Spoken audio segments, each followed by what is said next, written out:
ದಿನಾಂಕ ಏಪ್ರಿಲ್ 1, 2026 ಅರ್ಜೆಂಟೀನಾದ 150 ಪ್ರಯಾಣಿಕರನ್ನು ಹೊತ್ತ ಒಂದು ಐಷಾರಾಮಿ ವಿಹಾರ ನೌಕೆ ಅಂಟಾರ್ಕ್ಟಿಕಾದ ಕಡೆ ತನ್ನ ಪ್ರಯಾಣ ಬೆಳೆಸುತ್ತದೆ. ಎಲ್ಲರೂ ಖುಷಿಯಿಂದ ಪಾರ್ಟಿ ಡ್ಯಾನ್ಸ್ ಅಂತ ಎಂಜಾಯ್ ಮಾಡ್ತಿದ್ರು. ಆದರೆ ಈ ಪ್ರಯಾಣ ಒಂದು ಭೀಕರ ದುಸ್ವಪ್ನವಾಗಿ ಬದಲಾಗುತ್ತದೆ ಅಂತ ಅಲ್ಲಿ ಯಾರಿಗೂ ಅಂದಾಜಿರಲಿಲ್ಲ.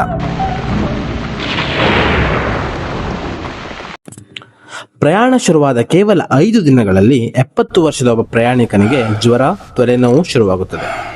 ನೋಡುತ್ತಿದ್ದಂತೆ ಆತನಿಗೆ ಉಸಿರಾಡಲು ಕಷ್ಟವಾಗಿ ಏಪ್ರಿಲ್ 11ರಂದು ಹಡಗಿನಲ್ಲಿ ಆತ ಸಾವನ್ನಪ್ಪುತ್ತಾನೆ. ಇದಾದ ಕೆಲವೇ ದಿನಗಳಲ್ಲಿ ಅವನ ಹೆಂಡತಿ ಮತ್ತು ಹಡಗಿನಲ್ಲಿದ್ದ ಇತರ ಪ್ರಯಾಣಿಕರು ಒಬ್ಬೊಬ್ಬರಾಗಿ ನಿಗೂಢವಾಗಿ ಸಾಯಲು ಶುರು ಮಾಡುತ್ತಾರೆ. ಇಡೀ ಹಡಗಿನಲ್ಲಿ ಆತಂಕ ಮನೆ ಮಾಡುತ್ತದೆ. This is my sad duty to inform you that one of our passengers sadly passed away last night. ವಿಷಯ ವಿಶ್ವ ಆರೋಗ್ಯ ಸಂಸ್ಥೆಗೆ ತಲುಪುತ್ತದೆ. ಪ್ರಯಾಣಿಕರ ಪರೀಕ್ಷೆ ನಡೆಸಿದಾಗ ಹೊರಬಿದ್ದ ಆಘಾತಕಾರಿ ಸತ್ಯವೇ ಅಂತ ವೈರಸ್.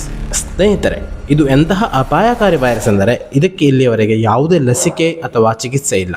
ಇದು ತಗುಲಿದವರಲ್ಲಿ 50% ಜನ ಸಾಯುವುದು ಗ್ಯಾರಂಟಿ. ವೈರಸ್ನ ಕರಾಳ ಇತಿಹಾಸ.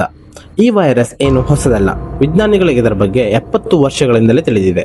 1950ರ ಹೊತ್ತಿಗೆ ಕೊರಿಯನ್ ಯುದ್ಧದ ಸಮಯದಲ್ಲಿ 3000ಕ್ಕೂ ಹೆಚ್ಚು ಅಮೆರಿಕನ್ ಸೈನಿಕರು ಇದರಿಂದ ಸೋಂಕಿತರಾಗಿದ್ದರು. ಕೊರಿಯಾದ ಹಂತಾ ನದಿಯ ಬಳಿ ಇದು ಮೊದಲು ಪತ್ತೆಯಾಗಿದ್ದರಿಂದ ಇದಕ್ಕೆ ಹಂತಾ ವೈರಸ್ ಎಂದು ಹೆಸರಿಡಲಾಯಿತು. ಇದು ಬರುವುದು ಇಲಿಗಳಿಂದ.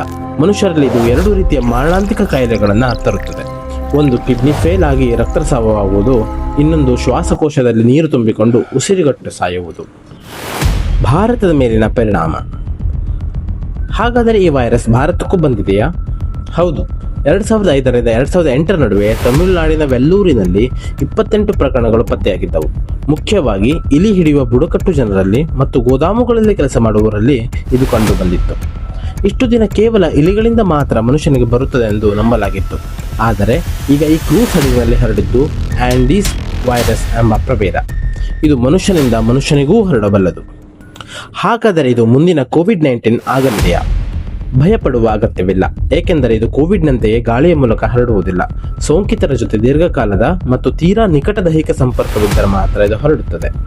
ಆದರೂ ಎಚ್ಚರಿಕೆ ಅತ್ಯಗತ್ಯ. ನಿಮ್ಮ ಮನೆ, ಗೋದಾಮುಗಳಲ್ಲಿ ಇಲಿಗಳು ಸೇರದಂತೆ ನೋಡಿಕೊಳ್ಳಿ. ಹಳೆಯ ಅಥವಾ ಮುಚ್ಚಿದ ಕೊಠಡಿಗಳಿಗೆ ಹೋಗುವಾಗ N95 ಮಾಸ್ಕ್ ಅನ್ನು ಬಳಸಿ. ಲಸಿಕೆ ಇಲ್ಲದ ಈ ಕಾಯಿಲೆಗೆ ಅರಿವು ಮತ್ತು ಮುನ್ನೆಚ್ಚರಿಕೆಯೇ ಅತ್ಯುತ್ತಮ ಮದ್ದು. ಈ ವಿಡಿಯೋ ನಿಮಗೆ ಇನ್ಫಾರ್ಮೇಟಿವ್ ಅನಿಸಿದರೆ ದಯವಿಟ್ಟು ಲೈಕ್ ಮಾಡಿ ಮತ್ತು ಶೇರ್ ಮಾಡಿ. ಇಂತಹ ಮತ್ತಷ್ಟು ಡಾಕ್ಯುಮೆಂಟರಿ ಮತ್ತು ಇಂಟ್ರೆಸ್ಟಿಂಗ್ ವಿಡಿಯೋಗಳಿಗಾಗಿ ನಮ್ಮ AB ಸ್ಪೆಷಲ್ ಚಾನಲ್ಗೆ ಈಗಲೇ ಸಬ್ಸ್ಕ್ರೈಬ್ ಆಗಿ. ಸಿಗೋಣ ಮುಂದಿನ ವಿಡಿಯೋದಲ್ಲಿ.